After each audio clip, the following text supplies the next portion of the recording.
тъй като казахте за запазването на яйцеклетките, не знам как се нарича, в каква възраст е подходящо да се случи това? Ами до 35 години е хубаво тези жени да замразят яйцеклетки.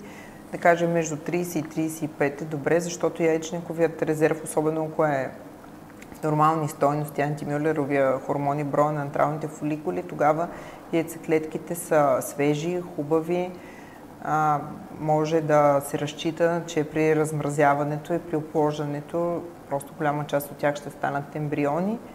Матката е по-добрия орган от към стареене. Тя старее малко по-бавно и точно това разминаване между яйчниците и матката понякога е изключително важно, защото се получава, че матката е добре, има нормални хормони, нормална структура на легавицата, а яйчниците всъщност вече са застигващи функции и точно тогава идва на помощ това, ако сме си замразили яйцеклетки.